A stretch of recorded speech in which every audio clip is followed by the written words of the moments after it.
All right, what's up, my brothers from another mother? Welcome to another live broadcast on Before the Train Wreck. Sean is off this week, so I'm going to fly the show solo. Topic is on the subject of money and entrepreneurial train wrecks. Try to avoid them. So don't join Link tonight with questions about, should I marry this woman 10 years older than me with 16 kids? The answer is no. We're talking about money and entrepreneurship tonight. This will be a good show. Sean will be back next Monday. What I will do is what's up? What I'll do is before we take questions, I'm just going to mute you, Ben, for a sec. Hold on. Before I take questions, I want to show you a quick infographic. Let me get my screen share to work properly. How do we do this? Here we go. And share. All right, you guys should be able to see that now. If you're hearing me talking and you can't see that, let me know in the chat. But this is an interesting infographic because it basically breaks down the reasons why startups fail. The first reason is no market need. Pretty significant, right? A lot of people sign up for the notion of entrepreneurship to create a business, and they'll build something that nobody wants to buy. Nobody wants to throw money at. You should always test your idea. People should want what it is that you're talking about. Greatly. Huge amounts of desire should be there before you put something out that has no need for the public to buy, to throw their money at you. The second reason is they run out of cash. I'm not a big fan of startups that require a huge amount of startup capital. I'm more of a bootstrapper. I also prefer recurring revenue and service-based business or information type products. But you'll see a lot of businesses, especially when it comes to Silicon Valley stuff, where they need to go out and build an audience of 1 million people before they'll go and monetize a platform. We saw that with things like Twitter and Facebook and the likes. But many businesses do run out of cash really quickly, especially if they're cash intensive to get off the ground with programmers. I'm only going to do the top 5. I'm not going to read this whole list. The third reason is not the right team.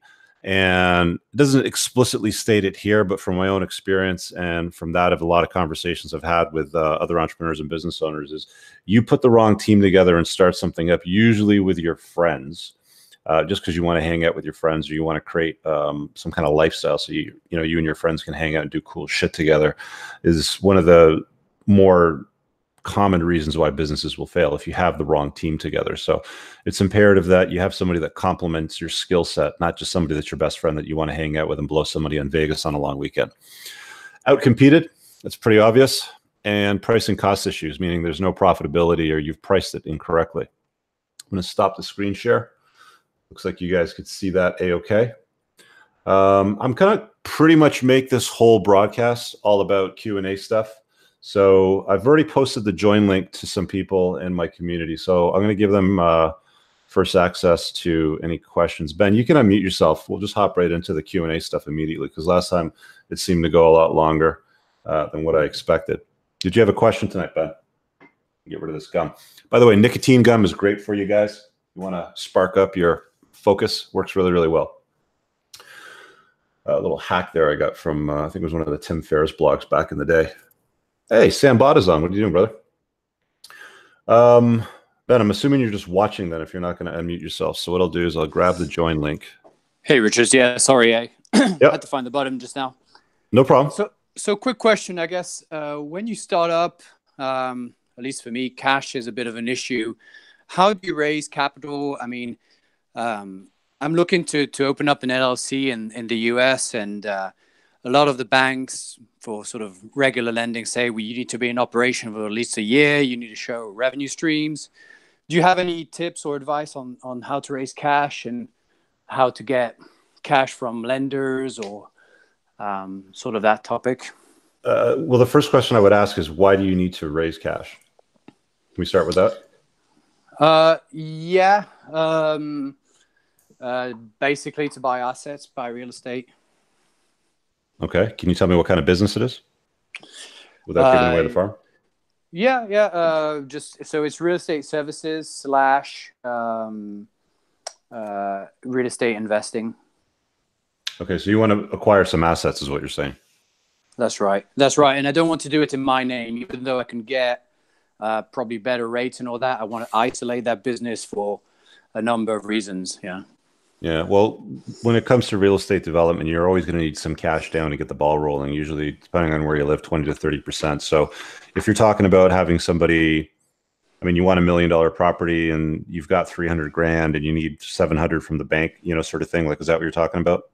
Yeah, yeah, pretty Yeah. much, yeah. Yeah. So, I mean, as long as you have the down payment, there's no reason why the bank won't lend it to you because they lend it based on equity, like private equity lenders. And I've been involved with that too. Basically look at the investment, which is a piece of collateral. They don't necessarily look at your income. They don't even care what your income is half the time, or even your credit rating, because they know if you default, if they go power of sale, they can recover a good deal of their money, sometimes even more. If they foreclose on the property, they can even make a good profit off it.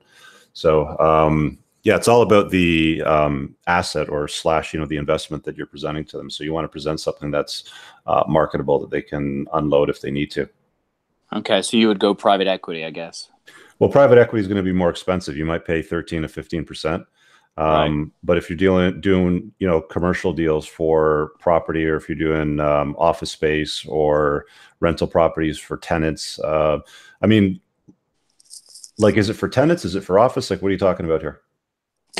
Yeah, so I mean, I'm trying to how would I say? I've got a few rentals, and I'm trying to transfer that into an LLC to start building up an LLC that owns properties, but also is sort of a licensed broker to also help other people, flip houses and buy and sell in sort of the investment space. And I'm just struggling now to sort of set up an LLC and borrow under my LLC name rather than myself. But what you're saying, you think if I go private equity, I should be fine as long as they get a lien on the title, basically. Well, if you're doing residential, like stuff like that, or for tenants to rent from, I would go and find properties near a hospital, near a school, because there's always going to be a demand for rental accommodation. There's not so much of a demand for ownership over there. But if you pick up something that's a multiplex, or you can turn into a multiplex that's close to a university or a hospital. Hospitals have lots of interns, lots of nurses. They're usually there for placement. They're not there for forever, so they're not looking to buy assets. So there's always an opportunity to fill spaces pretty easily. I mean, it's all about location when it comes to stuff like that, right? By the way, Yeah, is this Ben from Argentina? No, Okay. Texas. Okay. Yeah. You sound a lot like a guy I was coaching down there last year. Cool. I've got the join link for you guys. Did I put it in the chat yet? Easy way to find the link. Sorry, your question, guys, for me is put it in bold or super chat it if you want to make a small donation. But if you have a question, you can also post it in the chat. It's just I actually forgot to put on the slow chat, so it might be hard for me to keep up with all the discussion there. Let me go back up here and see what you guys got. Did you have any other questions while you're on, Ben? Before I go back over here? Okay, cool. Not for the moment, thanks. Okay, cool. I'm going to let you go then. I'm just going to eject you just to make some room, because usually after a while, sometimes people start to pile in. Let me scroll up here, guys. You guys are still talking about chasing tail over here in the chat. Be careful. She seems to have many plates spinning. Have you seen her friends? Skip chasing tail tonight. This is not the chasing tail show. This is not about women. This is about chasing excellence. Drop that conversation. You're here tonight to learn about not making mistakes with cash or starting up a business, pivoting in a business, things like that. Let's have conversations around that. Let's talk about chasing excellence, not tail. Cool. The join link is in the chat. Make sure you launch it from a Chrome browser, iOS device with Hangouts already installed, or an Android device. You'll get into it pretty quickly. Alex, what's up, buddy? Hey, Rich, how are you? Good, man. You had a question or something to contribute? Yeah, man. Let me actually just get rid of the other. All right, sorry about that. You're there. Fire away. All right, so I'm in a fairly interesting situation. I've been kind of, I guess, not going super monk mode, but I've been saving a lot of money over the years, meaning that living that minimalist type of lifestyle, because I knew that once I got my quote unquote visa situation straightened out, I do want to actually start my own thing. Mm-hmm. I do have a lot of ideas that I can potentially execute on. And seeing as like I've kind of stockpiled all this money and like my investments are going great and whatnot, and my expenses are quite minimal, I've kind of yet to determine what the ideal situation would be to kind of test out the idea. But if it doesn't work out, exit, and if need be, go get another job or go get something temporary. So what's kind of like a general rule of strategy or rule of thumb that I should try to determine if to essentially validate an idea? To like test your idea, like is it service or is it product? It would be a service, mostly online. A really easy way that will prove interest is if you run a short ad campaign. So Tim Ferriss did this with the 4-Hour Chef, I think it was called, right? Or the 4-Hour Cookbook. You know what I'm talking about, right? Alex, you there? Yeah, you're frozen up. I'll let that connection kind of figure itself out. But basically, if you run an ad for the title of it, and then look at the click-through rates, and specifically the people that subscribe for more information for when it launches, that'll give you a pretty clear indication of whether or not there's genuine desire for what it is that you're offering. And that way, you don't even have to do anything. I mean, if you just have them land on a page that says, hey, we're launching this shortly, enter in your email address here. We'll send you some more information when we're ready to kick it off. I mean, if you can build a list of emails off just an idea alone that's up and coming, that's a really easy way and pretty inexpensive. I mean, you could spend $1,000 running ads just testing that, and you'll see what'll happen very, very quickly if there's genuine desire. Because what you're going to do is you're going to compare the click-through rate, the people that land on it versus the people that actually give you the email address for more information. All right. So that's a quick and easy way to test it out for like less than $1,000. Okay. I've actually never used Google AdWords or anything like that before. So use Facebook ads. Facebook ads are real cheap, and that's where most people's attention is right now, unfortunately. Gotcha. Yeah. Did you have anything to dovetail off that, or did that kind of cover it? No, I mean, that's actually a really easy idea for me to actually try out, I think. Yeah. Thank you very much. Because I mean, a lot of people will ask their friends and family, and then they'll get, yeah, that seems like a good idea. You should go do that, but they'll never give you the money. Right. Either because they're not your customer or they don't really love it. They're just kind of like trying to encourage you to go ahead and do it. So the real test is if the real world's going to give you money for what you're doing. I mean, gotcha. I said this to somebody the other day about YouTube. If you're creating content on YouTube, the real test will be as if you can build an audience. If the algorithms pick you up, if the eyeballs like what you're creating, then the audience will be created, right? I mean, like, you're never really going to know until you try it out that way. So that's one cheap way to do it. If you run Facebook ads and then try to convert them into capturing their email address. Okay, cool. Thanks for the idea. Yeah, no problem, man. You guys are talking a lot about Dan Pena in the chat over there. Interesting that he's gotten in the conversation already. I'll put in the join link again. Grab it up off here. A little harder to do tonight without the co-host. Keep you guys busy while I figure out how to paste these things in here. You can always scroll up if you want to grab that link, but I'll post it again. And of course, you can post them in the chat too. Going to run this for 90 minutes. Be off at 9:30 Eastern Standard Time. And Control C. If you're going to act like a prick in the chat, smut, I'm going to boot you.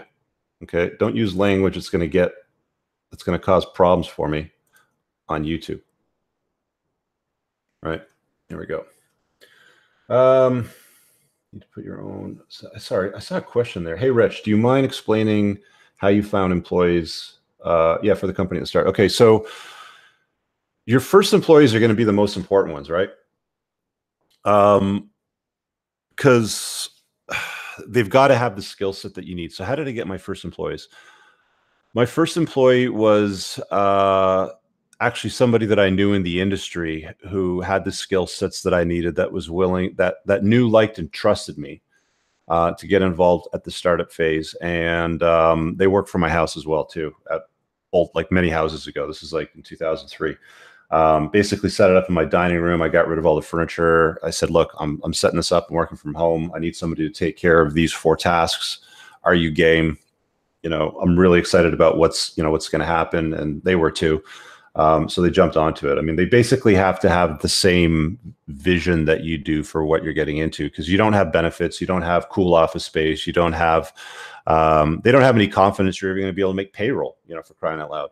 So when it comes to that, that first couple of employees, they've really got to know, like, and trust in you, and they've got to be able to see your vision for what it is and definitely toe the line. So that's exceptionally important. And of course, those people will never be around for the long term unless you give them skin in the game. My experience has always been, they're kind of there for a reason, but they're not there for a lifetime. Charles, you're muted. Do you want to unmute yourself and ask a question or contribute? I'll let you figure that out while I go back to the chat. There you go. What's up, Charles? Hey, how you doing? Long-time listener. I'm doing well. How are you? I'm doing good, brother.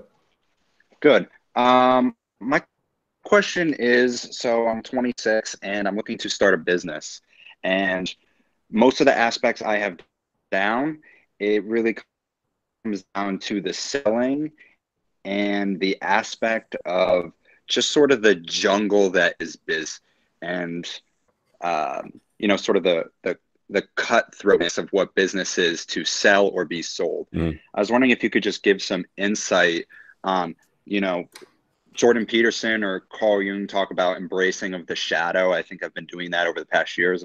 I'm 26, so I'm kind of young, but I'm really being exposed to the world, and I'm just trying to navigate, that sort of sell or be sold mentality and the ability to just, do you get what I'm saying? I'm not sure I'm totally clear. Can you kind of distill what it is that you're trying to get clarity on in one sentence? Yeah. So basically, can you give me insight on selling? I just selling, just selling your product, and not without, I guess I have a reserve when I talk to people, and I feel like they don't have enough money. I have like these restricting, these limiting beliefs that they don't have the money or something like that, because I'm trying to sell a service. And I guess my question wasn't distilled enough, and when I answered, when I called, it wasn't well planned. But just can you talk about like the jungle that is business, and how you have to does that make sense or no? I'm not sure I understand. So you want to get clarity on the best way to sell your product? Is that what you're saying? Yeah, because I think I have trouble selling to people. Like they love the product, and then I sort of wimp out when it comes to like actually pitching the price. Like asking them for the money, like saying, hey, I would like to exchange this product for some money. You don't want to ask them for the money? Yeah, I think it's deeper than that, rooted in like, I'm not fully just taking, like there's a certain aspect where you grow up as like a man, and you just do stuff, and you stop, do you get what I'm saying? Yeah, I think I get what you're saying, but I think there's an underlying issue there. Just real quick, kind of bouncing back to Sambata, I retweeted the infographic if it didn't show up in the link there. So just go to Twitter, you'll see it at the top of my feed, and the infographics there that I opened the chat with. So Charles, the problem that I think that you have is not so much asking for the money or asking for the sale, but it's defining clearly in an elevator pitch what the value prop is of whatever it is that you're trying to sell, promote, or exchange for money. A mentor of mine once told me, pretend you get in an elevator, you've got 3 floors to explain the value of what it is that you got. Master that first before you go and offer it to the market, right? Because if you can't clearly, concisely define exactly what it is, what the cost is, what the value prop is, and you don't get it, other people won't get it either. And I'm having a hard time kind of understanding exactly or precisely what it is that you're looking for clarity on, or what it is that you're hoping to avoid with a potential train wreck, if that makes sense. Yeah, that makes sense. And I guess I really just wanted your insight, since you run, a successful business, on when you get to that level of a successful business, because, I've seen like you have a nice car. So that means, let's just, assume you're highly profitable, and how sort of like cutthroat it is at the top, and how many people below you are trying to get at you. Oh, business is war, man. Business is war. I mean, you ask anybody that's been in business for a long time, it's not rainbows and butterflies.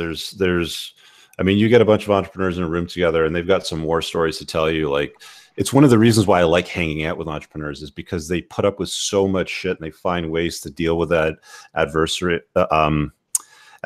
A really good book to actually read, if you haven't read it yet, is Richard Branson's Losing My Virginity. And that was kind of one of the books that kicked it off for me before I got packaged off in the business that I was working at in the corporate world at 30. I think it was around 27, 28. And I started consuming a lot of content, like just kind of like looking for clues, you know, trying to surround myself with more successful people, although I couldn't bring them in my life on a day-to-day basis. So I just kind of read their biographies. And you'll see like all of the things that are stacked up against people kind of along the ways that they have to move out of the way. Ryan Halliday wrote a book called The Obstacle's the Way, and quite often the obstacle becomes the way. One of the things I did in 2013, 14 or so with my debt business was basically turn the obstacle into the way to solve the problem that we had. Yeah, that makes sense. I've read The Obstacle is the Way and his other book on stoicism. Yeah. And I think that's just, I'm at that point where I have like the business down. I plan, it's just, it's time to actually be the man in the arena. Kick it off and just ask for the money, man. Scrap. Yeah. Yeah. Just start asking for the money. Like I you know, I'm putting a coaching tier together in my community for business owners. And I offered it first to my community. I said, hey, look, guys, this is what I'm doing. I'm going to give you the early bird rate at this amount. We're going to have a forum component. It's going to be geared around entrepreneurship, people making $200,000 a year plus in sales minimum. And, you know, the early birds kind of got into it. So it's like, okay, if I've got this community of guys and I have enough people already and like one ask to build this forum, when I release it publicly to you guys on the channel, when I make the announcement, I know there's going to be other people there. They're going to look at it and be like, okay, so I kind of want to get into this too as well. So testing it with some people that are willing to exchange the money, and it's a hell yeah, is a good indication that you got something that you need to kind of expand on and build on, if you know what I'm saying. Yeah, absolutely. And I've just sort of recently gotten to a point where I've been investing a lot more money in myself and like a personal trainer. And like, I no longer download movies illegally from the internet. You know, I pay for them now because I expect, like, I want a customer to come and pay me. So I'm just sort of having those mind expansions, those paradigm shifts recently, and investing a lot in myself. So that's definitely something I'll look forward to. Check it out. All right, cool, man. I'm going to come to you in a second, Hilo. I'm going to let you go, Charles, just to make some room. Thanks again. Thanks, dude. No problem. Davi Furtado has a super chat here. So let me just get to that question first. I'm 23. I just got a job at the top 30% income of my country. That's pretty good at 23, dude. Tips on what to do with the money: save to start a business, buy a house, buy a car. Depends on where you live in the world, but real estate's always a, you know, well, not always, but it's more often than not a very good buy, especially if you get in at the right time. You know, when the market's either correcting or, you know, recovering from a correction. That would be my advice. I mean, if you're a 23-year-old guy, you got good income, the bank's willing to work with you, you live in an area that you can easily get tenants that might be close to a university or a college or a hospital or something like that, or people are looking for rental accommodation. Get like a 3, 4, 5, 6-plex, you know, whatever it is that you can afford or the bank will finance you on. Live in one of the units and then just stuff the other rooms with other people. Before you know it, they'll be paying for your mortgage and you'll get some profit at the end of the month while that asset appreciates over time. Buying a car is not a great ROI, although I am a car guy. You guys know that I'm a petrol head. I'll always, you know, kind of jump on that from time to time on the channel. There are, you know, that being said, there are cars that will always go up in value, but, you know, do you have, what's the Porsche Carrera GT go for nowadays? Like $800,000-900,000 US. Like that'll probably go up in value, right?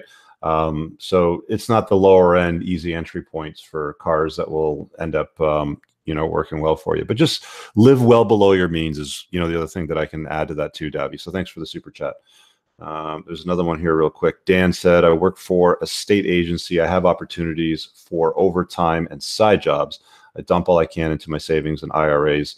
I was thinking about rental property and advice you can give about getting into this market and risk. Yeah, I kind of just covered it. I'm guessing the super chat kind of came out just as I was chatting about it. But again, you know, same sort of thing applies to that. You want high demand rental properties close to universities, colleges, and hospitals, you know, like anything tied into that sort of arena, or transient, you know, workers, you know, things like that. And, you know, set it up as a multiplex unit. The reason why that's better is explained to me in this sense. And I I don't have a shitload of real estate just because I'm not that keen on going all in real estate in Canada right now. You know, the way the market is, it's very overblown.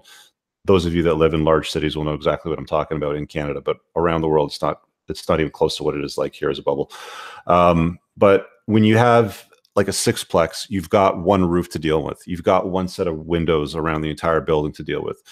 Usually have a limited number of heating, ventilation, air conditioning units to deal with, all in one location, versus if you have 5 properties spread out all over the place, you're going to have at minimum 5 furnaces. You're going to have minimum 5 air conditioners, minimum 5 roofs to deal with when it comes to repair and maintenance. So there's an advantage in it from that sense.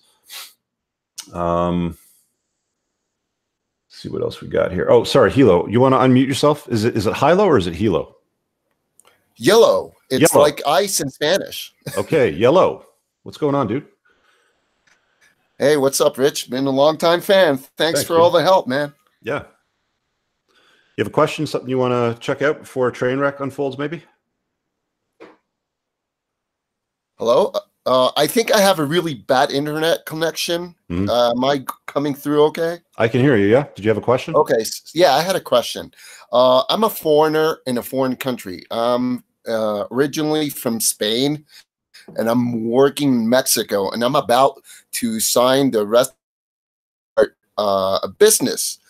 Laws here make you, as a foreigner, not be in complete control of any sort of business that you come and make in a foreign country like Mexico. So I can only get up to a 40% of everything in the business. Paperwork is okay, contracts look fine, but my question really is if you might have any input on somebody that might had been on the same situation as I am, starting a business as a foreigner in a foreign country, and maybe that it creates a really bad situation in the long run. Like, I'm trying to find avoid the train wreck in my future business. Yeah, I think I know what you're talking about because you're from Spain, but you live in Mexico. Yeah, that's correct. Yeah, I have a friend that was in a similar boat. I was doing this off-road rally with a bunch of business owners in Baja a couple of years ago, and he was moving from Southern California down to Mexico, and he was buying some real estate, and he was moving his business down there. But he only did it on the condition that he could get citizenship, because the Mexican government's been known to take real estate away from expats in the past to use it to liquidate, pay off debts, or anything else that they might have wanted to do with it. So if you're not a national, you don't have the same privileges there. So fortunately for him, his dad was Mexican, so he managed to get the citizenship that way. So he had to, it's interesting because a lot of Mexicans will come to the States, but this guy was the guy in the States that got fed up with the BS there and wanted to go down further south to, better place to live, obviously, with greater opportunities to run his business around the world. And that's the other thing too, is after he got that, he made sure the business that he was running was not location dependent on brick and mortar there. It's online. So it's something service-based, information product-based, something like that. Whereas if you're going to build something brick and mortar in Mexico and you're only allowed to own a certain percentage of it because of those rules, that's pretty risky, man. That's like, you definitely don't want to build your business on somebody else's land that you don't own if they can pull it out from underneath you. You know what I mean? Yeah, I completely understand. That's why I have not signed any sort of paperwork and no contracts, because I don't know anyone who would probably tell me, hey, this might happen in the long run. You might get screwed, That's what I was looking for. And you're new. So, if somebody knows that you're new, that's when they're going to take advantage of you. I mean, there's a lot of Machiavellian people out there, especially in the business world, that are unscrupulous fucks that'll just do whatever they can to profit at your loss. So you got to be super careful with what you build there. Be very, very careful before you go and do anything. You know what I mean? All right, man. Thanks a lot for the tips. Yeah, no problem. I'm going to let you go. And before I come to John, you're up next. I'm just going to grab this super chat real quick. I'm just going to give prior to these guys over here asking questions. Where is it? Daniel, there it is. Starting a male skincare business with no experience, but lots of market analysis testing. I know you like that hand soap. Shout out to the Tactical Soap Company. Thought you'd have male grooming comments about market pitfalls, general help. Yeah, that's an underserved industry, believe it or not, male skincare. There's more and more people entering that space on a regular basis. I would go higher end. Like, this is a high end product. You know, people bitch, oh, it's really expensive. Why does it cost so much? Because it's not shit, basically. And you don't want whiny, bitchy customers anyway. So my advice to you, Daniel, is try to go higher end on the product offering if you're shipping products, because like, you know, for example, this is I think he sells this for $29.99. So, you know, quick, you know, shout out here, link in the description below. It's 29 bucks. It's pheromone infused. This here would probably sell without pheromones for, let's say, 10 bucks less, maybe 15 bucks less. I don't know. But the cost of shipping is going to be pretty much the same. So why not, if you're going to do cost of shipping at a pretty much fixed rate for that product, go a higher end product, like a bar of soap, regardless of the soap. I mean, it's heavy, like it's a heavy product to ship out. Why not ship out something that costs more money because you have a greater profit margin on it? So the way that this has been built out is an intelligent way to build a male grooming product out, because you're going higher end, if that makes sense, Daniel.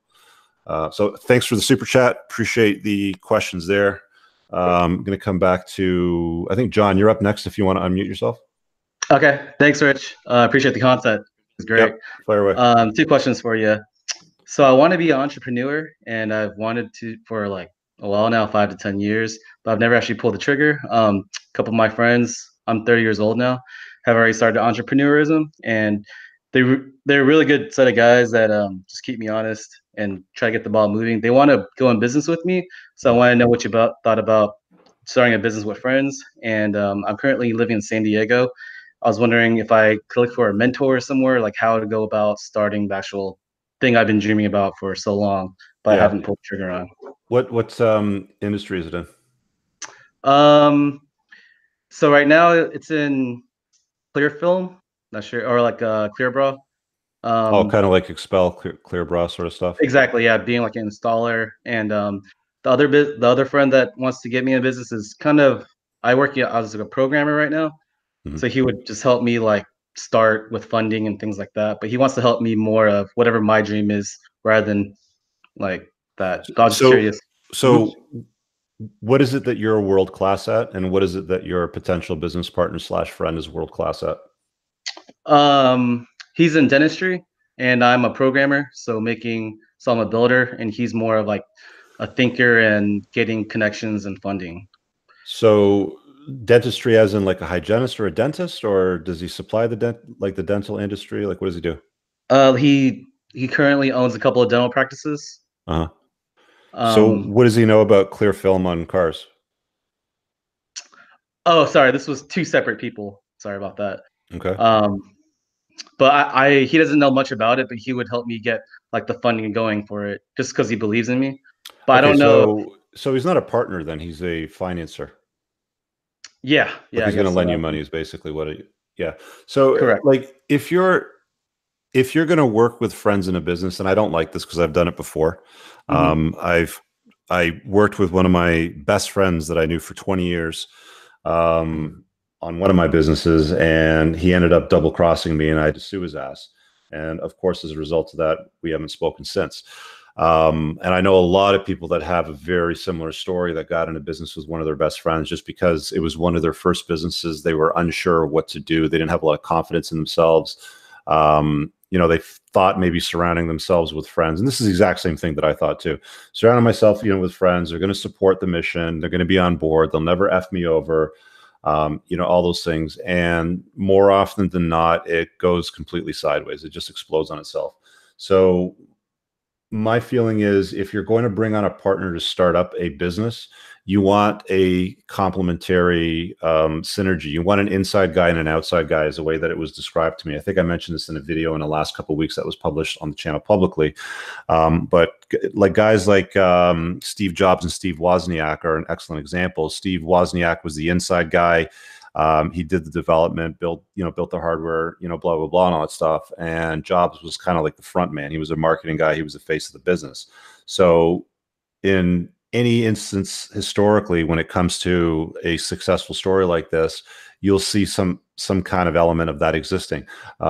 It was also true of BlackBerry when they first got it off the ground. I can't remember the two founding guys' names, but it was Steve something and another guy. But they had a similar sort of synergy too, as well, where there was an outside guy and an inside guy. So you want to make sure if you're starting something up with a friend, you're doing it first because they bring a skill to the table that is absent from you, and they're going to complement the startup. You don't want to do it just because you guys are buddies and you like hanging out together. Got it. Thanks, Rich. Cool. I can't remember who was up next. John, I'm going to let you go just to make some room. It was either, well, I'll throw it over to Badass 1G, so we'll go over to you. Yeah, that's it. Lazaridis and Balzi. Can't pronounce it right. Hey, can you hear me? Yeah, you're good, man. Thanks for taking my call, man. I was trying to get a hold of you guys last week, but I missed you at the very end. So thanks for getting me today. So I'm just barely starting a car dealership. I'm doing it by myself. I guess it's kind of a two-part question. It's kind of a longer little story, so I'll try to get to it. So I previously opened a car dealership about 2 years ago and did it by myself, and it was immediately successful. I was only in business for like 2 or 3 months, but I was making a lot of money right off the bat. And I had a crazy ex-girlfriend that I kept allowing to come back, BPD crap, all that stuff. And I started feeling like my cars were getting messed with, whatever. I cut that relationship off. And right kind of at the end of that, I started getting involved with opiates again. So I had a habit with that.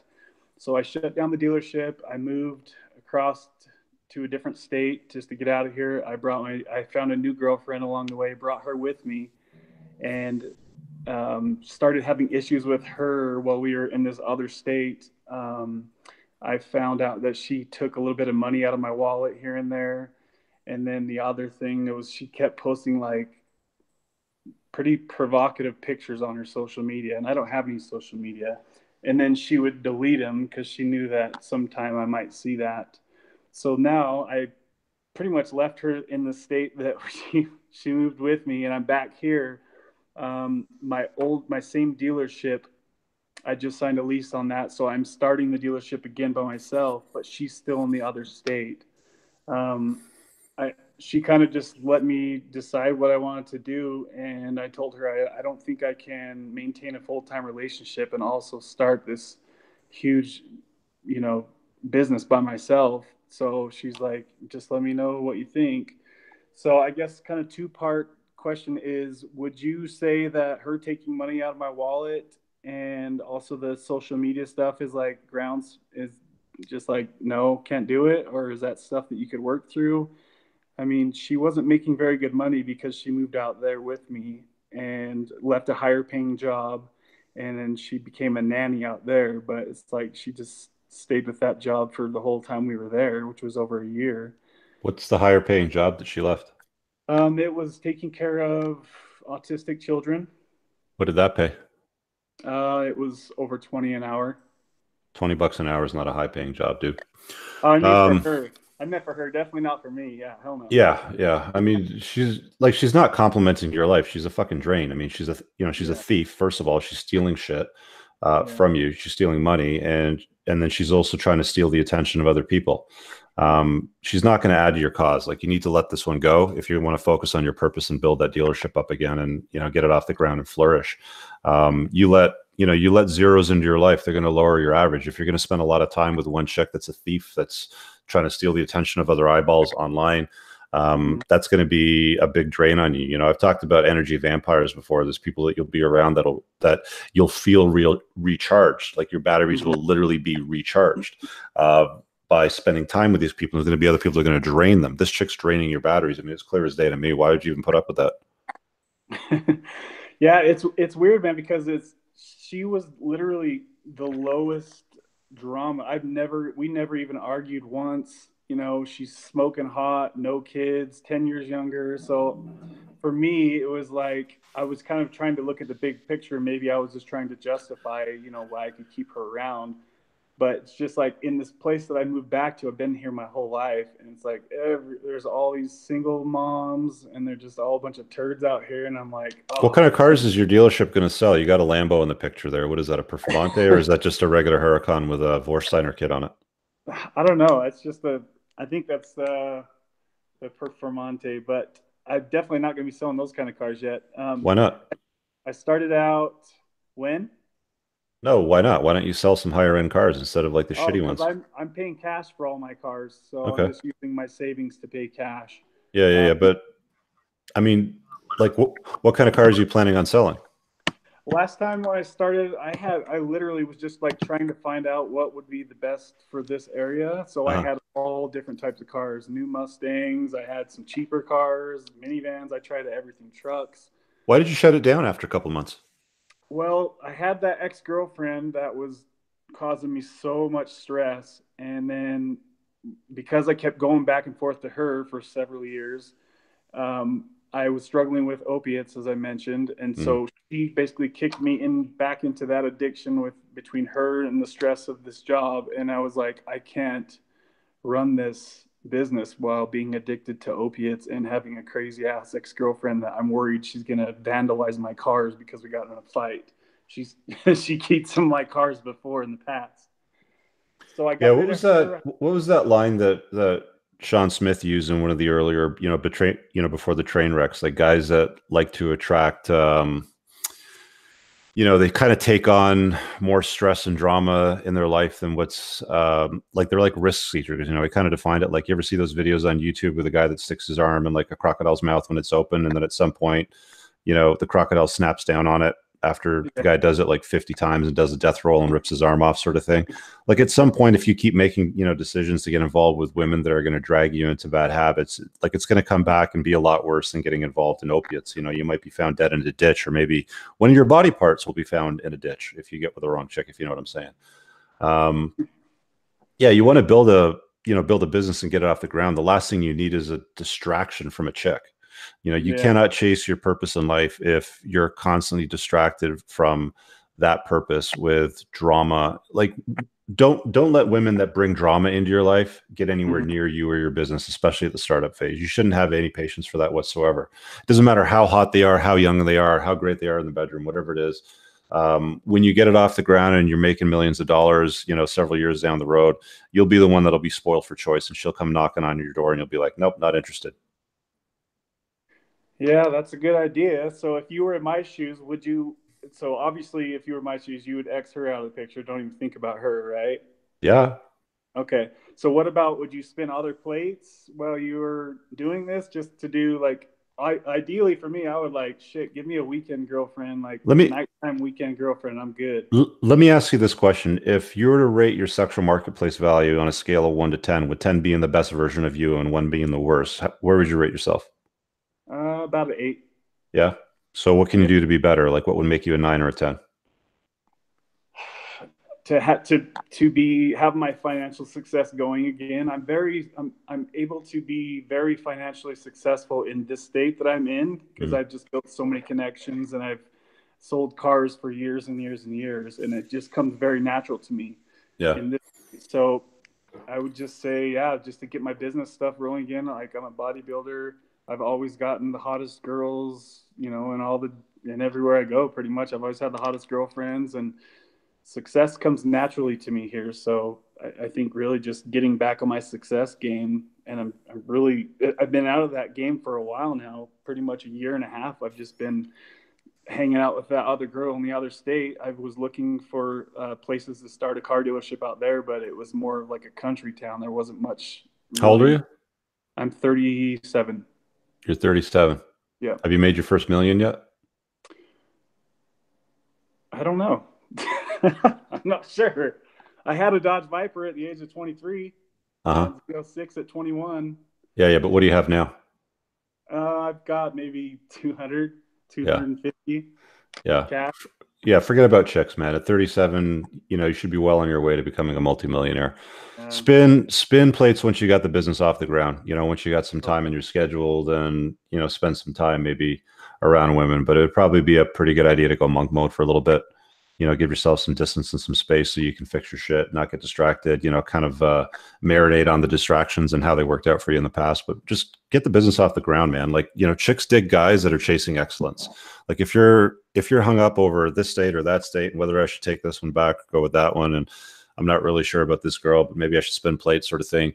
You're asking the wrong questions. You should be asking questions about like, okay, so how do I turn this dealership into a profit in the next 60 days and do my first, you know, $1 million month in sales?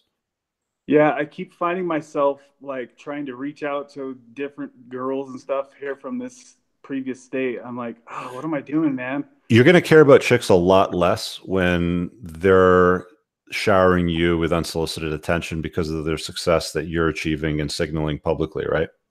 Yeah. Because then you're going to be like, look, I'm busy. I got 3, you know, plates spinning right now. You guys can take a back seat. I'll get back to you when I get back to it, sort of thing, because you'll be on your purpose. Like you'll be on your mission. You will be that higher value guy that doesn't need to go and ask questions like, should I take the crazy bitch back? Right. Yeah. So you're saying just exit them all out. Don't even chase. Don't even spin any plates right now. Just go straight for the business 100%. Yeah. And don't let a chick derail you again, man. You know, yeah, don't I can't do it. This is don't my let the last wrong year. woman into your life. All right, man. Sounds good. Yeah, dude. Thank you, sir. You're awesome. Yeah. Thanks, man. I'm going to let you go. The join link's in the chat, guys. Somebody was asking what I'm drinking. This is just a tea. It's just a cool glass that I like to keep it in. It's double walled, so it stays warm. It's spearmint or peppermint tea. It's just good for your stomach.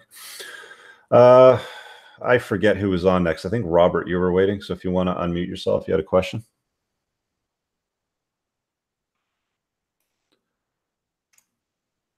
If not, I think Devin, you were up next. You can unmute yourself. Yo. There you go. What's up, man? Hey, what's up? Is that Robert dude unmuted yet? And I don't want to take his place. No, go ahead. He's okay. Either listening or he's trying to figure it out. All right, for sure. Hey, look, yeah, man, I was on YouTube and I kind of seen you live. I didn't even know you could join the thing. It's pretty cool, man. I get to talk to you in person. You know? You know, I used to watch some of your videos and stuff, you know, way in the back in the gap about women and stuff, you know what I'm saying? Because I used to be single for a little while, you know. But yeah, man, I just kind of, you know, when I came in here to talk to you, you know, I get some of your wisdom, you know what I'm saying? You know, I'm a young guy, dude. I'm 21, you know, I'm just kind of starting to get the hang of things, you know. And like, you know, every day, you know, I'm trying to find, you know, my purpose and everything. But like, how did you get in the position, you know, you are now, man? Like, you know, because that's like the main things that I'm worried about, you know, for my life. It's like, look, I want to be successful, you know, I want to make it. But like every day, you know, I go to work, I hustle, you know, I try to get my work ethic. You know, I listen to the motivational videos every morning, you know, trying to get it. But like, you know, like what, you know, how should I structure my life and what should I focus on, you know? Because I know women is a thing too that can throw you off, you know. But like the main thing I'm worried about is, you know, like, you know, the job and stuff like that. You know, how do you find your purpose? What do you do right now? Right now, I'm an electrical apprentice. So, okay. You know, I'm in a 4-year apprenticeship program. And after I finish, I'll become an electrician and get my license, you know. And what's your plan long term? Like, what are you aiming to do? What do you want to do when you grow up? That's the thing, man. The plan was to start my own business. You know what I'm saying? You know, whether it be electrical or whatever, you know, it's like I want to shoot for electrical. But, you know, it's kind of it's a big balance right now. I'm kind of long term, I'm kind of scared because I don't know what's going to, you know, happen. You know what I'm saying? I don't know if I'm going to try to start it and it's going to fail, you know, and I'm kind of scared about that, you know, and it's just. Is that Gallardo behind you yours, or is that just like something you pose in front of? Oh, that's my uncle's. Yeah. That's your uncle's. Okay. Yeah. I want to get kind of into a little bit more about what your skill set is, but one of the things you're doing is, like you say, you know a lot. And if you're going to communicate as an entrepreneur in the business world and solicit the attention or the help of a mentor, a banker, lending facilities, you got to sound like you know exactly what you're doing. And if every third word is, you know, they're going to lose a little bit of respect, you know, for you. People are actually mentioning that in the chat right now. I don't know if you can read the chat as well. And I'm not saying that to be a dick or to be disparaging or anything like that, but yeah, that it's incredibly important to, I mean, even if you don't have the skill set, at least pretend like you've got the skill set, right? Like that's what those con artists do when they try to sweep rich men or women off their feet, sort of thing, and kind of get into their lives, is they pretend like they're top shelf themselves, but they just kind of put on that mask. So one of the things that I'm hearing from you is way too much from the you know category. So I want you to kind of clean up the speech and the communication. But more specifically, You're in electrical engineering, you said, or you're an electrician, or you're in the Yeah. trades? Yeah, like electrician, to become an electrician. Yeah. So if you want to build a business off that, you've got to figure out a way to solve a problem that people are willing to not exchange time and money for. So as an electrician, right, you got a billable rate. So electricians, plumbers, accountants, lawyers, anybody that exchanges a block of time for a block of money has a limited earning capacity. I mean, you can up it by charging more per hour, obviously. Yeah. But if there's 800 electricians in the yellow pages in your area that are charging $50 an hour, and you're trying to get away with $150 an hour, even at that rate, yeah, $150 an hour is a much better rate. But what are you doing that's $100 more an hour, sort of thing? So you're always going to be limited when you exchange a block of time for a block of money. So my advice would be try to find ways to work once and then get paid multiple times from that work that you do once. You see what I'm saying? I got you. Okay.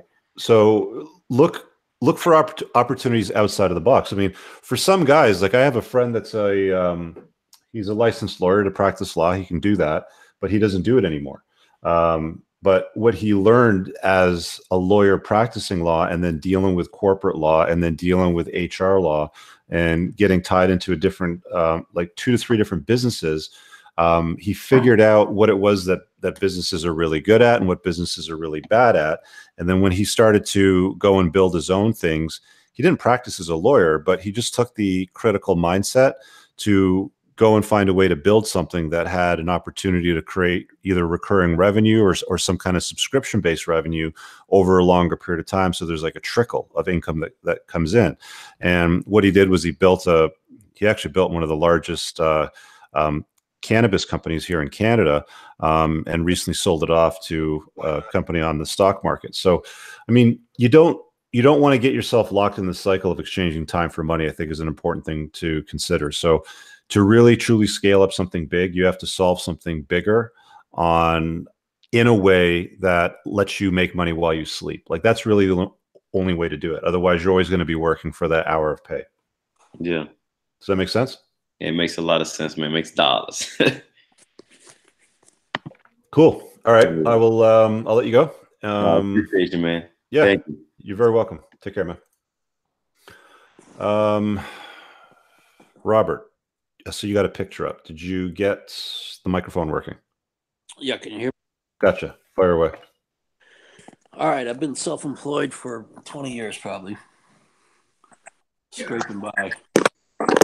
Paul, I'm just going to mute you for a sec while Rob's talking. Go ahead. Been self-employed 20 years, scraping by. Gained a lot of skill and experience, but not a lot of money. And I'm thinking about quitting and getting a job. Or apply for a big loan and go for it. Or change careers altogether.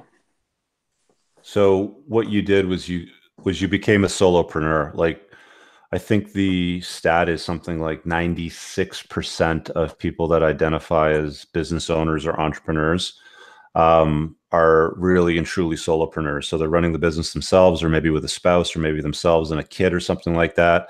They're doing less than $1 million a year in revenue. So 96% of businesses do less than $1 million a year in revenue. These are the dry cleaning shops, the Chinese food takeouts, the what you're doing, Robert, sort of thing. Is you kind of created your own business. So you employed yourself, right? Does that sound like that makes sense? Yeah, the highest I got was $800,000 a year. Yeah. And did you have employees when you're making $800,000? Subcontractors. Yeah. Okay. Well, that's pretty good, right? I mean, on 800 grand, if you've got 1 or 2 subcontractors, that's some decent income for you. But are you working like 100 hours a week, or are you working 30 hours a week doing that? Well, I had subcontract crews that would, I was making real thin margins, so it wasn't a ton of money that I ended up with. Got it. And what business are you in? Like, what do you do? Now it's commercial roofing. Commercial roofing. So what do? You quote the job and you put a contractor on it? Well, now I have my own crew. So it used to be house framing, and I'd sub it out. Mm-hmm. But then that market died in 2008. I got into commercial roofing, And I have a group of people, anywhere from 1 to 18 guys at a time, that I pay individually on 1099s. Got it. And like, just kind of picking up on your vocal tonality, you sound defeated. Like, you sound like it's kind of beat you up a little bit. What's happened? Oh yeah, I got PTSD. I mean, I'm just kidding, but I mean, yeah, you're right. So why would you say you got PTSD? Like, is it from the business? Well, lawsuits, people ripping me off, Yeah, employees threatening me. Yeah. I mean, if you're going to be doing less than $1 million a year, you basically want to be able to be showing very strong profit margins and not have to deal with the bullshit of, people not paying you, getting ripped off. You quote a job to get the roof done, you start paying the crew, the money dries up. There's all kinds of problems. Like, I get it. Like, I know guys that are in the trades that deal with this kind of stuff all the time and they hate it. They have employees that don't show up to work when they got a crew set up. They get all kinds of problems that comes along with it. So I understand what you're saying. What about other skill sets? Like, can you find something else that you can apply a skill set that you got to? Well, I have a pilot's license. Cool. Do you have a plane? Do you like flying? Yeah, I love flying. So I'm thinking about doing that. I just don't see a lot of money in it, at least for the first 5 years or so. Do you have enough hours to fly commercial? No, I'm going to need about 1,000 more hours. How long will that take for you to get? Probably 3 years. Like, do you love flying that much that you'd be willing to work like the shitty jobs, moving cargo into bush and stuff like that to get the hours built up? It's a good question. It's hard to, I mean, I would say yes, but once you do it, who knows? And then also I'd be working for someone else, which I haven't done since 2003.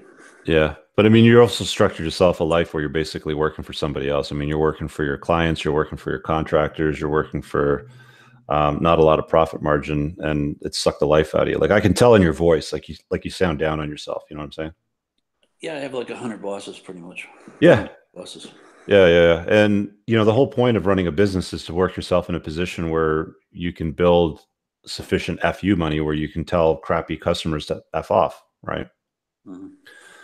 But you've constantly got to put up with the abuse that they're dishing out at you, right? Yeah, I mean, a lot of it's the workers. I think I'm getting better with the customers, or getting better customers. I did a video in the last 2 weeks. There was a guy that was looking to become an airline pilot. I don't know if you saw that one. Yeah. Yeah, and there's a lot of comments and feedback from people that were suggesting that there's a huge shortage for, people with the skill set to fly. Yeah, that's true. I mean, but the law made it that rule where you have to have 1,500 hours. So that's why there's a shortage. It used to be 250 hours, 300 hours. I could have been an airline pilot already. Yeah. How old are you? 49. Would they take you for commercial at 49 or 52 when you'd have the hours? They'll take people at 57 or right now. I've looked into the age, and yeah, I've heard of people getting in their late 50s. Well, whatever you do, Rob, it sounds like you got to do something different, because what you're doing right now is it's draining you, man. I don't know if it's flying. I don't know if if you get another skill set that you can apply, but I don't think that you're going to be entirely happy working an office job. Following some rules, but maybe you can kind of shift into something else. One of the questions I like to ask guys when they're kind of stuck in this spot is, complete the sentence, I lose track of time when. Like, what task are you doing when 3 hours can fly by, but it feels like 20 minutes? Well, I mean, my days go by real fast for sure. They're just, but are you having a good time? No. Yeah. So that doesn't count then.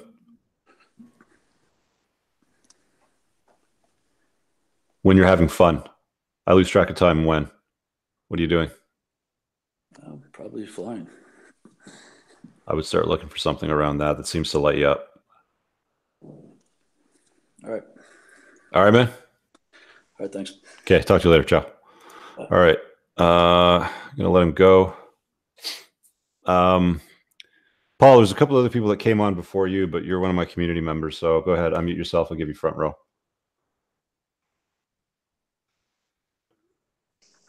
There we go. Can you hear me? Fire away. Yeah. What's happening, man? Okay. Well, I'm dating a single mom with 7 kids. Dads. I think I'm gonna marry her though. She's a 10. So what red flags are? How did your date go tonight? Wrong show. Okay, Yeah. wrong show. How did your date go tonight? Oh, it's good. I don't know. You know, I'm not that. She's below my SMV, so next. Yeah.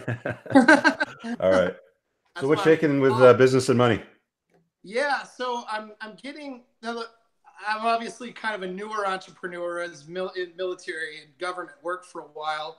So I struggle with knowing what questions to ask. Like I have my action plan and I have my stuff. So I recently have kind of a new action plan, some things that came to light. I'll give you the 2-minute, version of that.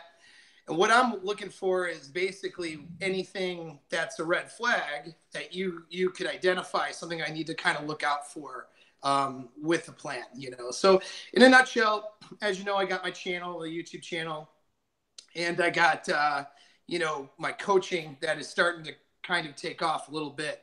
Mm-hmm. And I also have some government work I have to do for a year. So my plan is that I'm going to go do my government work for a year, hire a virtual assistant to continue to upload my videos. So I'll have a stash of videos, and I'll do some while I'm doing the government work. But if I get bogged down with that, there'll continue to be regular updates on the YouTube channel. I'll have to work out a coaching structure just so my clients understand if I get called out or if I can't, dedicate it to scheduled time. Like I'll have to work it out so that they understand that I need some flexibility there. But I want to continue to build that. And then when I come back, I'm looking at in 2 years, I can be a licensed professional counselor here in the state of Michigan. I was in a psych program, a graduate program for psych, but then I had a deployment came up and they're so feminized too. I never went back. But by being a licensed mental health professional, I can do work through the systems that they have here for PTSD. So I never went back, but sorry, hold on a second. Okay. Hold on a sec, Paul. Just go back about 10 seconds. I had to mute that guy. Guys, if you click the link and join, please have yourself muted when you join. All right. So as I was saying, the coaching business inside of it, as you're a very successful coach, do a very good job.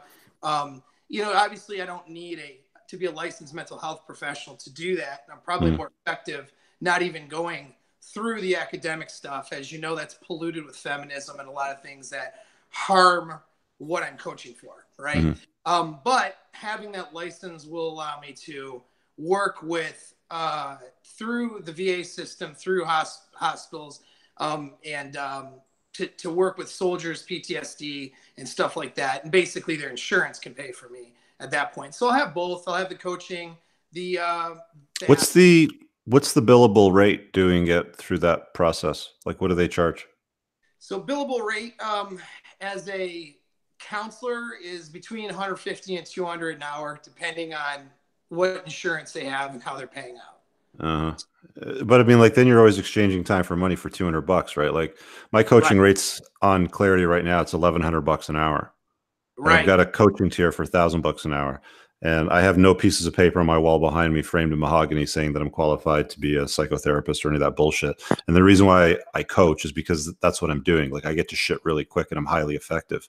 I don't know that the whole billing, through insurance or getting that rating is all that useful. I mean, there's a lot of people that even build more. Like I had a coach 2010 in one of my first hyper growth years that was charging me something like it was either $2,500 or $3,500 an hour for coaching, and he's at $8,000 an hour now. And there's some guys that'll charge $100,000 an hour for for the time. So you're going to limit yourself to only so much income at $150 or $200 an hour. So I wouldn't make that a priority.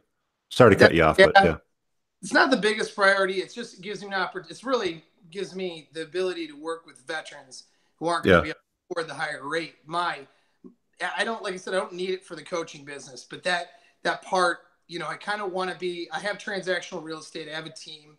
I'm going to leverage myself out of that and mainly run listings, have someone else run my buyers, and kind of leverage out and make real estate more of a side hustle for me. And I want coaching to be more of my main hustle. That's the goal when I get back from government work. I guess a couple of questions is, how do I know when I should raise my rates? That's a, like, how do I know when I should be more competitive with what I charge? And then also just any, like I said, any red flags you see from getting started with that. I don't want to run into a problem where, you know what I mean, I don't have that income, do you know what I mean, to start off. Like, I'll have a good buffer of about 6 months when I get back of survival money before it's rough. So I guess, Yeah. So as far as what the rate should be set to, it's what people are willing to pay. And you'll also notice that the more you charge, the more impact you'll have, and the better the conversations will be, and the more fulfilled you'll feel given the conversation. So when I first started coaching a few years ago, I did it probably, I'm just trying to think why I did it. I did it because I started to notice probably what you're seeing right now when you're uploading to your channel and you're coaching some people. They'll start emailing you, they'll start sending you questions, and there's some long ass form essays of shit that you have to read. And it's like, whoa, this is going to take me a while to read. You obviously value my opinion because you took the time to write this. So I already had a Clarity profile set up to coach people for debt settlement for my debt business. So all I did was I just added a couple of other, professional tiers. And I said, I coach on stuff like divorce, or if somebody was asking me something like how to get over one-itis, and I coach on that sort of thing. And, people obviously knew, like, and trusted me. So they started paying for it. Only I started doing it like $150 an hour. And the conversations I was having, like, some people were booking me. Like, I'll never forget this one guy that booked me. He booked me to talk about his shitty roommate. He was living in like a 700 square foot apartment with his kid, and his ex-wife was a pain in his ass, and his roommate was a total pothead. He wouldn't do anything all day, and he was afraid for his kid's safety. And I'm like, this is what happens when you charge $150 an hour. These are the kinds of conversations you're going to have, right? So, but people were still consistently booking me. Like, I was getting daily bookings on what I was doing. And all I did was I just started to raise the rates. And I didn't raise them super fast, but over the years I went from $150 an hour to where I am right now at $1,100 an hour. And I'm still booking at $1,100 an hour. Only the conversations from my experience are much better. I feel more fulfilled. I feel like I'm having more impact or higher level. People are getting a lot of value out of them, and I'm still getting 5-star ratings, right? Like, nobody's complaining about the rate because they get value out of it. So to answer your question, if people are happy with what you're charging and they're rating what it is that you're doing very highly, you're not charging enough. Like, I'll keep raising my rates until somebody says, well, that wasn't worth it. Yeah. Okay. Makes sense. Yeah. Yep. I just need to do it gradually as I grow, I guess. Exactly. And as Han Solo in the chat just pointed out, you're always exchanging your time, which is limited, for money whenever you do, coaching by the hour. So which is why I do have products. I'm products. I'm writing some stuff, and we'll see that in the next 6 months here. So cool. Yeah. And like that'll be the way to go. Now, when you're away working the government job, you're going to create a whole bunch of videos before you go, and you're going to have them trickle them out like every week or every 3 days or something like that. Yep. Can you make them while you're away? Like, do you have time to make videos while you're away? Access my I should have internet access where I'm at, but it's I won't know the nature of all of what I'm doing or how much time it's going to take out. So I don't know if I'm going to be internet access every day, or if I gotta disappear for a week or disappear for 3 days. So it's the consistency. So I can still kick out videos, and I'll probably do that. My model right now has just been, I just spent a year on Facebook Live business channel, the business page I got, just doing videos to get better at doing videos. Yeah. So one thing I was going to say though is if you make content during a certain season, but then you release it over a longer period of time, like there's this guy in Toronto that does kind of a supercar channel, and anybody that knows Canada knows that it's covered in snow like 5 months of the fucking year. Like, even where you're at in Michigan, it's covered in snow pretty much half the year, right?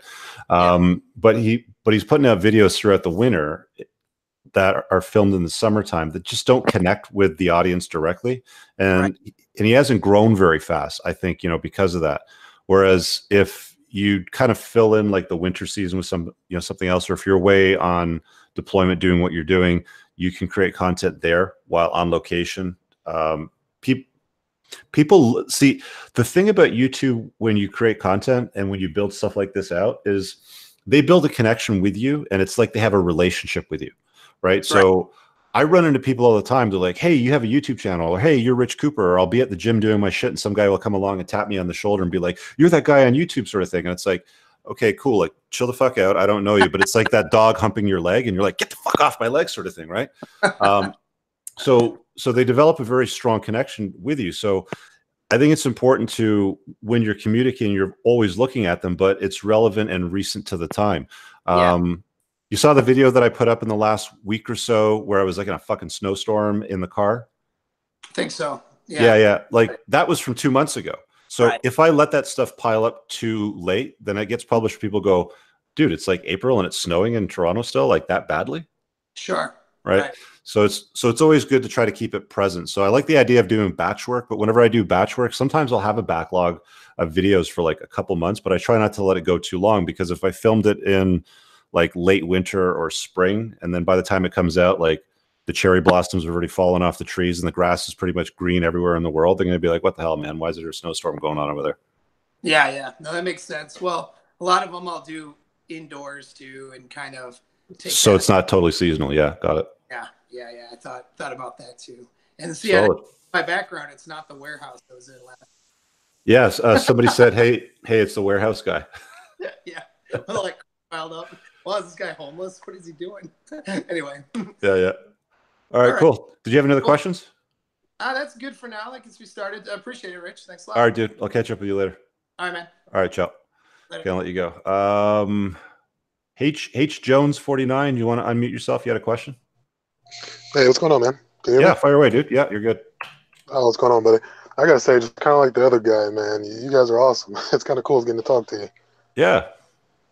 So check this out. So I just got a job, a new job, and I have a question about student debt.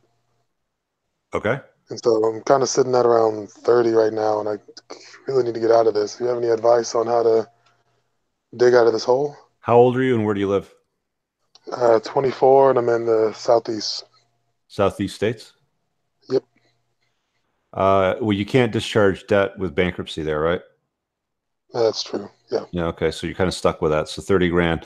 You're just gonna have to find some way to throw some cash at it. Cause I mean, here in Canada, at least if you've been out of school for, I think it's an 8-year rule now. It's either 8 or 10-year rule, but here in Canada, you can file for bankruptcy if you can't afford the debt, even with student loans. But in the States, they haven't opened that up. I mean, you're stuck with it. So you just have to find a way to throw money at it. But the interest rate's pretty low, right? Yeah, it's pretty low, and a lot of it's subsidized as well. So, what's the interest rate? Interest rate, I'm looking at 2%. Oh, it's fuck all, man. Make money, pay it off. Yeah. It's not going to pile up that fast at 2%. Yeah, it's going to compound, but it's not going to be brutal. Okay, great. Yeah, this new job is the job I'm working now. I mean, I'm living paycheck to paycheck. I mean, I'm sure this is a typical story. Yeah, so you just have to find ways to make more money. So create a side hustle, try to get a raise. But at the end of the day, your biggest ROI, if you're working as a salaried employee, is if you can create some kind of side hustle. Because even if you get a raise, what's it going to be, 5%, 7%? It's not going to be huge, right? Right. Well, it's going to take a while for you to put a dent in that. Yeah, well, It's going to take you a long time to put a dent in it at that rate. You just don't want to get yourself in a long-term cycle, and then 10 years goes by and you're like 34 years old and you're like, where'd my life go? And I still got 30 grand worth of debt because I've been paying not much towards it because I live in paycheck to paycheck. Right. Well, what I wanted to say is I got a brand new job coming up in a week. Okay. Pays you more money? A lot more? A lot more, yeah. I mean, it's a multiple of what I'm making now. Cool. But, I mean, I guess the question is, I guess budgeting would be kind of a big thing for me. Always live well below your means. Even if you have the capacity to live in a 10,000 square foot house, don't. I mean, I can't stress that enough. I mean, a lot of people live at their means, and that's when bad shit happens, where I don't know, you get in a car accident, you can't work for 3 months and all your credit cards go into collections or something like that. Or, you know, you meet the wrong chick and she runs you through the ringer. Always live well below your means. And that way you've got the cash flow to pay shit off. Take on roommates. You know, I was notorious in my 20s for living with roommates. I think at one time I had 4 or 5 roommates living in a house. But I was able to contribute to my retirement savings. I owned 2 cars, a car and a motorcycle, or, you know, 2 cars and a motorcycle at one time. So if you just lower your living expenses, you can find some ways to throw money at problems that you have, like student loan debt. And I wasn't making a lot of money at the time. I think it was probably like $45,000 or something like that. Yeah, the new job's going to be around 50, 60. So it's definitely it's a big jump from where I was. You want a side hustle tip? Absolutely. Do Anthony Robbins impersonations. Anthony Robbins impersonations? Yeah, because you sound like him. Tony Robbins. Perfect. Oh, thank you, brother. I'll look into that. All right, man. I'll catch up with you later. Thank you, man. Oh, and also, I want to be a part of the community as well. So where do I look into that? The link is in all my videos in the top comment. It's pinned there. So just click that and join. It's $28 a month. You get access to all the premium content. So quick shout out for that, guys. You get access to premium content. There's a video library there of the premium content that I've put out over the last 1.5 years that is not available on YouTube. It'll never be available on YouTube. It's more higher end shit. Plus you get into the Facebook private community. It's Paul's in that as well. So you get to hang out with cool guys like that. Yeah. Speaking of that, so I mean, a new friend circle is what I need. There you go. Yeah. People. I mean, you're going to become the average of the 5 people you spend a lot of time with. So you'll see that community's got some top shelf men in there. Like there's nobody fucking around in there. And if they are fucking around, they're gone real quick. That sounds about right. All right, brother. Anyway, thank you, man. Thanks for your time. Cool. Hope to see you in there soon. Yes, sir. Ciao. All right. Camardo, I think you were waiting next. Go ahead and unmute yourself. Hey, Rich, what's up? What's up, dude? Thank you for all the work you do. You're very welcome. I'm a freelancer, right? 27 going 28 years, 28 years old next month. And basically, I've been job hunting and it's becoming frustrating because basically, I'm not here to bitch about it, but I'm from Jamaica and I'm just trying to make better of myself, you know, watching your programs, watching Coach Red Pill. Right now, I'm more focused on my purpose. I have a saying, purpose over, I don't know if I can swear, but purpose over pussy, you know. Mm-hmm. And I've been applying for freelance jobs abroad because even if I can make the American minimum wage, I should be able to live comfortably here for myself and my family. Plus, I am adopting a minimalist, you know, lifestyle. Where do you live? Do you live in Jamaica or do you live in the States? No, I live in Jamaica. You live in Jamaica, okay. Yeah, but I'd be willing to freelance because my question is, right, I want to, well, not really a question, but what I really want to do is become an entrepreneur. So my brothers and we have decided to start kind of like a loan business, but so far I'm the only one not contributing towards it, and I'm the eldest child, so it makes me feel a little bit inadequate. The girl department, applying what you guys have taught, that's really not a problem, but I know hypergamy is a thing. I'm just focused on my purpose. I just want to be phenomenal. I am hungry, man. I am hungry to be great, and it's... What are you world class at? What am I currently world class at? I can make music well. I can produce beats and instrumental well, but I need a job first so I can get the equipment, so that can be my personal hustle plus the loan business with my brothers. But you can't start a business without capital. So let me put it to you this way. So I've got a guy lives in South America. He's an expat. He's from England, I think. And when I started coaching him, he had like a YouTube channel with like 2,200 subscribers. A year later, he had like over 110,000 subscribers, and he's kind of like you. He's, you know, like a musician, but also an entrepreneur. And what he would do is he would teach people how to do certain lessons that were specific to a genre of music, whether it's jazz, reggae, rap, whatever it is that you want to choose. But he found a way to create a business for himself that creates recurring revenue. He puts out products on it that people buy that want to learn certain skill sets that he's able to teach or do collabs or duets with them, you know, for example. And he does it online.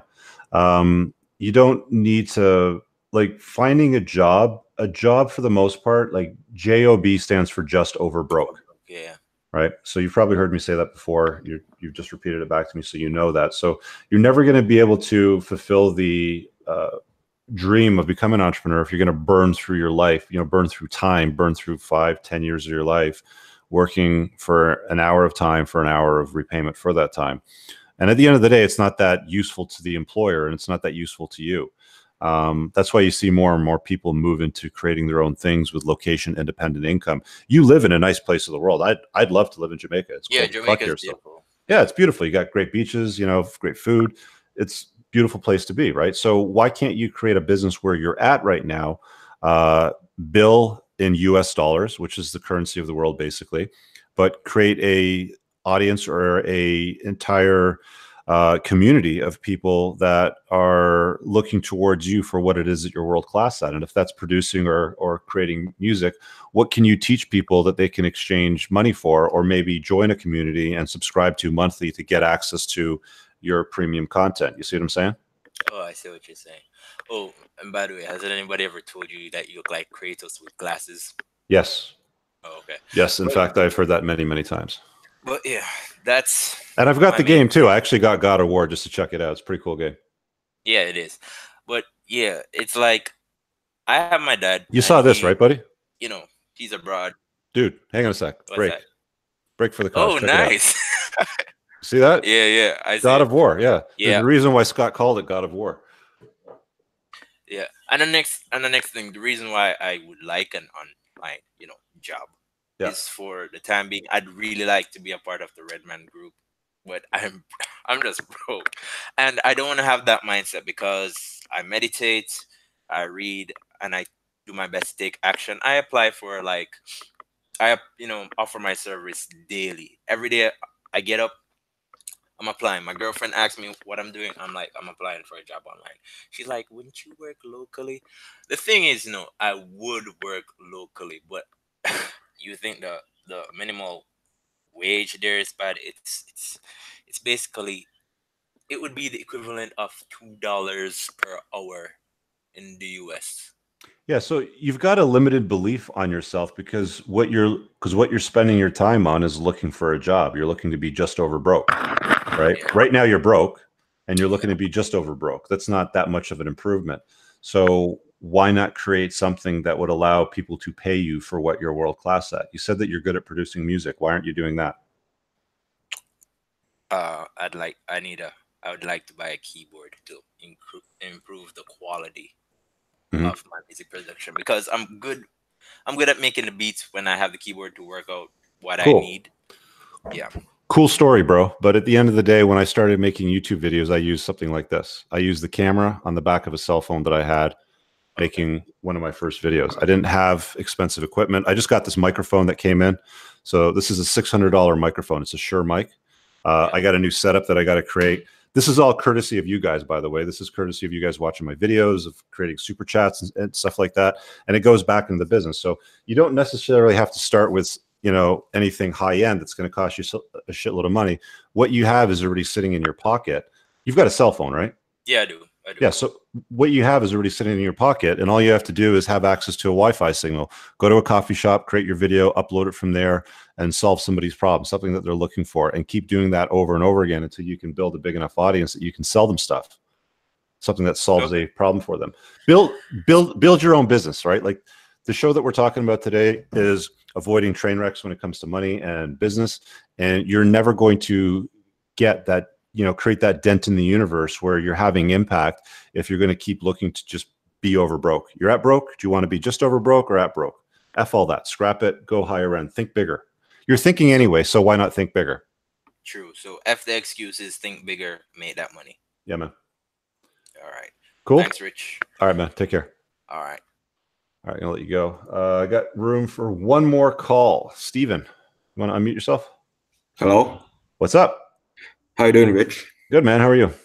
Doing good, thank you. So, Right now, I'm 20 and I go to uni, but I don't really enjoy it because I feel like most of the info they teach over there is pretty much available online, and I can pretty much just learn everything by myself online.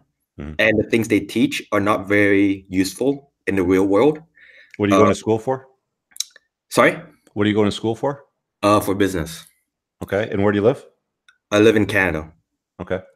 So currently I trade stocks, and I've been doing that for 2 years. But so far, it's been really successful for me. I've been earning consistent profits, and I haven't had a major losses in for a while. So my first year, it wasn't that successful. I had a loss of 10,000, but it was a rough start. But right now, I'm profitable consistently, so I feel like that's a good thing. But my question is, I want to expand, just doing something outside of stocks, and just perhaps starting my own business or something like that. I was thinking to start an e-commerce business this summer with my friend, but I'm really not sure where to go. How much are you making trading stocks? So my daily goal is 200. I try to reach that every day, but today I made about 300. Some days there's more, some days there's less, but rarely would I ever have a loss. And your portfolio has grown over time since you started doing this? Oh no, I do day trading, so I don't like invest, or I don't swing. Okay, so you're in and out then. Yeah, so I trade, I go in and out basically in a day.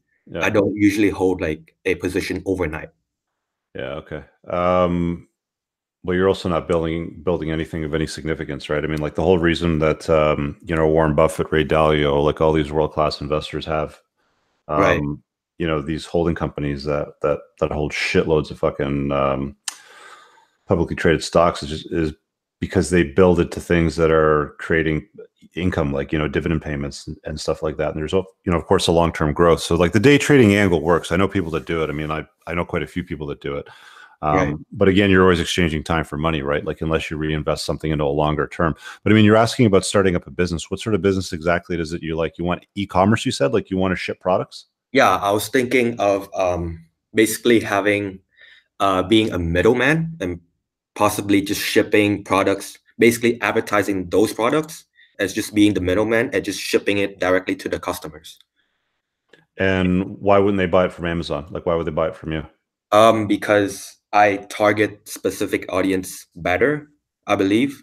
And I can basically advertise and target the audience that wants it. And then I would take the difference, basically. Have you ever shipped a physical product before? No, I haven't, but my friend has done it before, and he said he's pretty profitable. I'm not sure in terms of number what it is, but he said he's profitable. Yeah, there's a lot of guys that can make some good money. I mean, I know a guy that makes about $1 million a year doing fulfilled by Amazon. I think he's got 2 or 3 staff, but he still has pretty good profit margins. Other guys that create, Shopify stores, they'll find a product on Alibaba, they'll buy it, and they'll take care of it that way, and you can turn some good profit too. I've never done it personally because I don't like physical products. I don't like shipping shit in the mail that can get lost, broken. Somebody can claim they never got it. They're unsatisfied with it. A lot of the times people buy cheap shit from China. And there's all kinds of problems that kind of tie into that. There's quality issues, there's shipping issues, all kinds of stuff. So my preference is always to try to find something that doesn't require moving in the mail, because there's also shipping costs too, right? Back and forth. I just don't like it. Like if you want to move anything back and forth, you can move a digital product back and forth over email. It's cheap, like it's free practically. If you go and create a course and you spend 20 hours building the course, and you've exchanged 20 hours of time for nothing, but then you find a way to market the digital product and you can sell 5,000, 10,000, 20,000 copies of it. Now you're making money while you're sleeping. Right? You're making money while you're eating dinner. You're making money while you're in the shower. You're making money all the time. If you can find a way to kind of multiply it that way. So you don't have to deal with moving things back and forth. Some people do very well at it though. I mean, I can't speak from my own personal experiences because I don't like the idea, but you understand why I don't like the idea. Right. And I was thinking to do that same thing with stocks. So basically I can just open up my own YouTube channel and start teaching and have my own courses and yeah, like basically have a passive income from Yeah, that. there's lots of guys that do that. Like there's lots of guys that I can't remember the big names that I've heard, but I used to listen to podcasts a lot. There was a few guests that they had on. There's this guy Jared something. He started with like penny stocks, and he has massive portfolio, and he sells programs and all that sort of stuff. So there's always a big appetite for the stock market because it's super appealing, right? Like especially when you hear about these massive growths and people idolize people like Ray Dalio and Warren Buffett and things like that. So there's certainly a market for it. There's no doubt about that. If you can create a digital product that you're certainly world class at, where you have a proven track record of success, people will buy it, right? So just another question. So basically my currently my dad has a business in another country, and it's a multi-million-dollar business. And I was wondering, like he puts a lot of pressure on me to go back and basically take over the business, because basically my siblings, none of them wants to, but I have pretty much all the pressure on me, because if I don't go back, actually he would actually thinking of selling the business, and so he doesn't want to do that. What's the business though? Do you like it? It's basically manufacturing shoes and slippers, and we sell it within the country and export to like neighboring countries. But in terms of do I want to do it or not, I don't really have a preference really. Like I can live in Canada or I can go back there. It's like, are you Asian? For me, sorry. Are you Asian? Sorry, what was that again? Are you Asian? Yeah, I'm Asian. Yeah. So, like, can you find products or services, or even find a way to sell slippers and shoes and that sort of stuff in North America or Canada, specifically, if you've got that connection? That's what I was thinking, because I want to go into e-commerce first. Now we're talking. Establish that, and then maybe I can import my dad's slippers and shoes or whatever. Now we're talking. Now we're talking. Then start to scale up, right? Now we're talking. Now you solve a lot of the problems of procuring cheap, high quality products from a reliable source that you can control. Because a lot of people, when they buy shit from like Alibaba or from Asia, they always have problems, right? But if you've got connection directly to the factory, directly to a business there already, then that eliminates a big part of the shipping problem. So yeah, it sounds like you've got a good opportunity there. Like I'd jump on it. If your dad's already got a pre-established business and you're savvy in that sense, and you've got a footprint here in Canada or North America, and you've got a good supplier that can ship high quality, useful products, and why not build something out of it? I have a friend that did the same thing with clothing for animals. I'm not going to say specifically what the company is, but she basically set up this business that sells clothing for pets, and has direct contact with the factory over there. Is Asian, speaks the language fluently, has all the right distributors. Like there's a lot of moving parts when it comes to shipping a physical product, and if you don't get it right, it can be a freaking nightmare. Like it's going to drive you nuts. Right. Cool. Okay. That's it. All right, Steve. Thank you. All right. Thanks for joining on. I'll see you later. Okay. With that being said, I'm going to wrap up the show. I've done the 90 minutes. Just going to grab this last super chat real quick. Aka says, why are you not on a podcast? I don't know. I've had a lot of people ask me, why can't I put my stuff up on a podcast? I don't know. Why can't you guys just play it on YouTube while you're driving? It doesn't seem to make a lot of sense with podcasting. There's only a few podcasters that really have a good footprint, but I'm not opposed to it completely. I know people always say, you got a face for radio. What does that mean? I'm not a very good looking guy. I don't know. So maybe podcasting may be in the future, but I haven't really looked at it right now. Maybe I'll do it in the future, but thanks. So with that being said, thanks for watching today's show. Enjoyed having everybody, pose your questions, concerns, comments on money and entrepreneurship. Thanks to everybody that contributed in the super chat. Consider supporting the channel with some tactical soap. Link is in the description. Oh, Aka says because YouTube eats data. Okay, fair enough argument. Maybe we'll see. We'll see if I put something together for you guys. Maybe we'll put a podcast in the future. We'll see. Sean's back next Monday, so we'll deal more with stuff around the sexual marketplace and the dynamics between men and women. And that's it. Check out my men's community, by the way. Somebody else, while they were on the broadcast about that, it is linked in the top comment. It's pinned there. $28 a month to get all the premium content. It really helps out with what I do. Thanks for checking out the broadcast. See you guys later. Peace.